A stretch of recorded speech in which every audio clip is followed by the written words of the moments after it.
pretty. Welcome to You're Too Pretty to Be Single, a weekly podcast dedicated to discovering how to become happy and whole while enjoying the single life. We'll cover topics such as mental health, trust issues, some very interesting sex topics, and so much more. Remember, we're too pretty for a lot of things, but being single isn't one of them.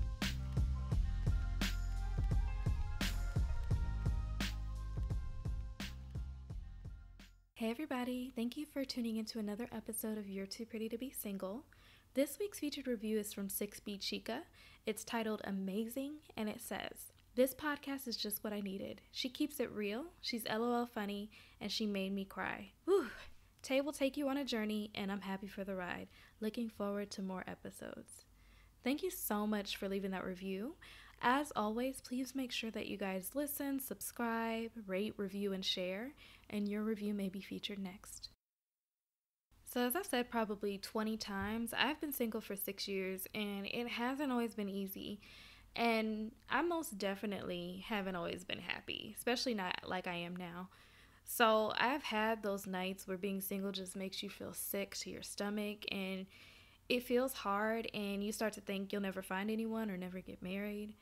I've been feeling this way lately, especially like the last 2 nights. And whenever I feel this way, I always read this one article. I think I found it on Google about 3 years ago. It's written by a blogger named Allie, and her blog is called GimmeSomeOven. I don't really know much about her other than this one particular article that I've been rereading for years, but I think her blog is dedicated to food and relationships. Really doesn't get much better than that. But anyway, for this episode, I thought I would share this with each of you who are currently in your season of singleness. I'm going to read the entire article, which is a little long, but trust me, it's worth it, and it has gotten me from some of my toughest times during my single journey. So hopefully when you're feeling down, you can listen to this episode and understand that you are not alone. Your feelings are valid. When being single just feels hard. I never quite know when those moments will come, when the weight of being single will come crashing down upon my chest. Those moments have been fewer and farther between over the past few years, but without fail, they always come. And boy, they'll knock the wind out of you. The moments. For me, it's always moments. I've never been one to really get down and stay down for days or weeks on end about being single. It's more random moments that hit fast and hit hard, and then take a while to process and bounce back from. I wish I could say that I have learned over the years to predict when those moments will come. Sure, there are some of the obvious triggers like weddings or holidays, or even just scrolling through Facebook feeds filled with happy couples and babies and families galore. But more often than not, it is the tiniest of things that unexpectedly cause a catch in my throat and fill my eyes with tears. Like watching a couple I'm with exchanging a knowing look and smile, or coming home with some great news with no one there waiting, or waking up for the 1,000th morning in a row next to an empty pillow, or walking into church or a party or a gathering alone, or watching freaking Parenthood, where even watching the roller coaster of those relationships leave me wishing I had one of my own. It's like grief, the way those feelings sneak up on you without warning and then instantly overtake you. And while sometimes I'm in public or in the middle of a project and have to just block out those feelings and press on, I have learned from experience over the years that it's best to just ride out the wave and not overanalyze everything. Because after days or weeks or years of staying strong and holding it together, usually the best thing in the world is to yield to the grief and let it out. The grief. For those who aren't single, I know it might sound melodramatic to associate being single with grief, but I've come to believe that's exactly what it is at times. Let me be clear, I love my life, single and all, and I have written a handful of times on here before about how I found many things about the single life to be empowering and awesome. And I absolutely believe in living life, wherever it finds you, to the fullest. But that doesn't change the fact that I still would love to be married, and that I have dreamed dreams and hoped hopes over the years that simply were left unmet. And I grieve those things. I grieve the fact that I didn't get to experience young love and marriage like so many of my friends, and alongside so many of those friends. I grieve the fact that I didn't get to meet my husband when we were in the smooth-skinned, wrinkle-free, heads of hair, bursting with energy prime of our youth. I grieve that a guy never got to see me lead worship in my first job, And I never got to cheer him on with his first promotion and stay up late dreaming and planning where our careers would lead. I grieve that we didn't get to choose all of our firsts together. First city, first home, first set of pots and pans, first Craig's-listed couch, first dog, first car, first broken toilet that we fixed together, and on and on. I grieve that even if I do meet someone, we will in some ways be years behind so many of my peers in experiencing all of those firsts of marriage, being newlyweds and starting a family, and quite simply just getting to really know everything about each other. I grieve that my age is becoming an increasing factor in whether or not having kids of our own would even be possible. I grieve that there is no one on the horizon. Sure, I can play devil's advocate on all of these, and I often do it with myself because I absolutely know that the years I've been single have, for the most part, been wonderful. And if a guy does happen to come along in the future, I also know that that relationship will be great in its own special way. But that doesn't discount the fact that I had dreams of how I hoped things would go. And when those dreams or prayers were not answered as I hoped, something deep inside me just aches. The heartache. Really, that's the best word I can use to describe the really hard days and moments that I have been single. It's heartache in the most literal and emotional way. You know the feeling when a weight presses down on your chest so hard that you can barely breathe and then somehow buries deep into your soul? That kind of ache. It's not really jealousy. Trust me, I struggle with jealousy and comparison in all sorts of other areas of life. But with relationships, I've strangely always been encouraged by watching other good marriages. It's also not really anger either. Occasionally I get mad about the situation and vent to friends or have it out with God. But even with God, as counter whatever it may seem, I've always felt like He gets that grief more than anyone, and He has seen me through so many years, and I don't doubt He will continue to do so. So there's no one or nothing really to be mad at. No, I think the main thing I feel is just that ache of sadness. Sad that I'm still walking this road. Sad that it is downright exhausting at times doing life on your own. Sad that I have absolutely no idea or hint of what lies ahead. Sad because I would just love the chance to love. Sad that there's a decent chance that might never happen for me. Some days my heart just aches. The response. I'm not going to package this up with a nice pretty bow and list 5 steps for how to handle these moments, because if I read that in someone else's post, it would probably make me cringe.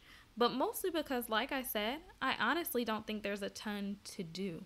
Sometimes I cry, sometimes I pray, sometimes I call a friend, sometimes I go for a walk, sometimes I just snuggle with my dog, sometimes I make myself a bowl of my favorite egg drop soup. But most times I try my best to just be present in the moment and listen to my heart. Sometimes a specific issue will rise to the surface about being single that I need to deal with, maybe on my own or with God, or something I should bring up with a group of friends or a therapist or something. But I've come to find that most of the time, I'm usually just sad, and that's all there is to it. And that's okay. So yeah, I'm still that someone who's all about enjoying life, being single and feeling empowered and chasing after dreams and living life to the fullest. But I'm also someone who has spent plenty of time in the valleys, learning the outlines of the shadows that come with this territory when all seems lost.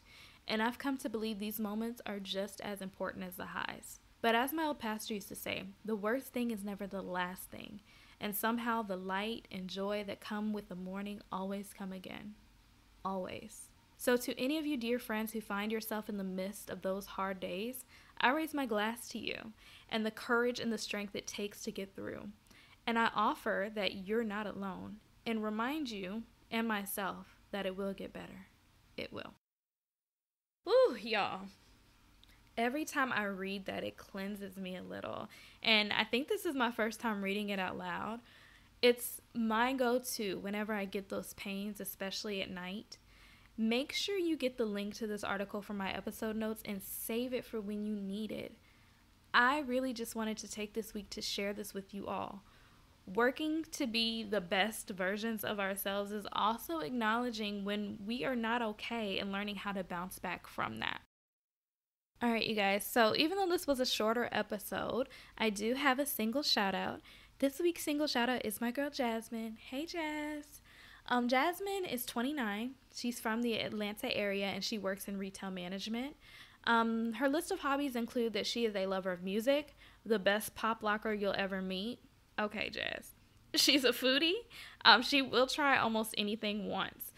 She also loves reading. She's currently reading the autobiography of Asada Shakur. She also enjoys art. She said that she finds beauty in some of the strangest things. That might be why she loves me so much. When I asked Jasmine why she enjoys being single, she said that she could absolutely write an entire book, but long story short, she enjoys moving exactly how she wants to. And y'all know, I feel her 100% on that. So please make sure you follow Jasmine's fine ass. She is one of my very best friends. You can follow her on Instagram at Brains Before Beauty. Of course, I will post her on my Instagram at You're Too Pretty to Be Single. And again, make sure you guys go and show my girl some love. If you'd like to nominate someone for the Single Shoutout, you can email me at yourtoopretty@gmail.com and I'll let you know what information I need. Alright, so I was going to make this completely a mini-sode and stop at 10 minutes, but I'll give you guys just a little more because you guys have been sending me in a lot of questions and I've asked for them. So thank you so much for sending them. I'll go ahead and end this episode by answering 3 that you guys sent in. And I typically try to pick them at random, so if they're boring, I'm sorry, but I'm answering all questions, okay? Alright, so the first one I got is, what are you currently binge watching? So, to know me is to know that Netflix is always on in this house. Now, whether it's being watched is an entirely different deal. So, I'm going to give you a show that I'm actually watching. And right now, that is The Umbrella Academy. I watched the first season when it came out, and I'm currently trying to finish up the second season. I think I'm about halfway in. It's really good to me. My favorite genres are like action, crime, comedy, of course. But this one's a little bit different. I mean, there's a lot of action, but you kind of have to be into the whole sci-fi genre and like the superhero type vibe to get into it. But I find it to be real good, so you guys should check that out. It's getting really good reviews. So again, that's The Umbrella Academy on Netflix. All right, question number 2. Do you have a type? Okay, guys, probably about, let's say about 10 years ago, the answer to this would have been hell yeah. I used to love them dark skinned and tall and built for the most part. But if you actually take a look at the men that I've dated and talked to, they are on a huge spectrum. Like, I've talked to a guy that is my skin complexion, which is very light, and I've also talked to a very dark skinned man. Skinny to big, mostly tall, but I have talked to somebody who was like 5'8"-ish, so that is pretty short to most women. So no, I don't have a type, but I feel like when women ask me where do I find men, that's why I have more success in finding men to talk to. Not necessarily that they're amazing men. Most of them have been trash baskets, but that's why I'm able to find men to talk to in the first place, because I don't let their physical appearance limit me. Expand your mind as far as your physical type if you're having trouble finding men to talk to. Or if you feel like everybody who comes to you is not your type, then maybe you need to reevaluate your type.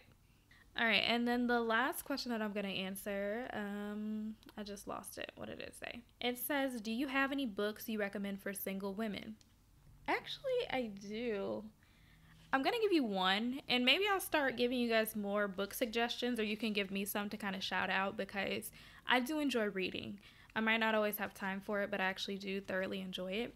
The one that I'm going to recommend today is, I think it's by a young girl, and I want to say that she's probably like just a regular girl like me and just decided to write a book about her relationships and her experiences. So I want to support her. It's called What We Not Finna Do, The Broken Girl's Guide to Love, and it's by Erin McLaughlin.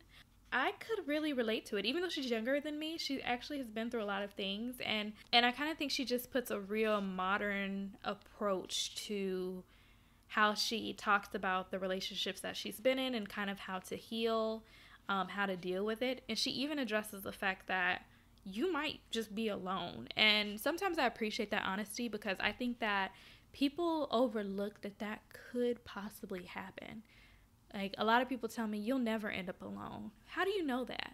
it's not negative for me to think that that could be a possibility. So I just like the approach that she took. Again, her name is Erin McLaughlin, and the name of the book is What We Not Finna Do, The Broken Girl's Guide to Love. So, of course, I'll put the link in the episode notes, and you can get it off Amazon. It was not expensive at all, but it was a good, short, easy, modern day read. So, I highly suggest it to anybody who has gotten their heart broken and is currently struggling in their season of singleness. All right, guys. Well, that's all that I have for you today. I hope you have an amazing week. I love you all, and I'll talk to you next Tuesday. Bye.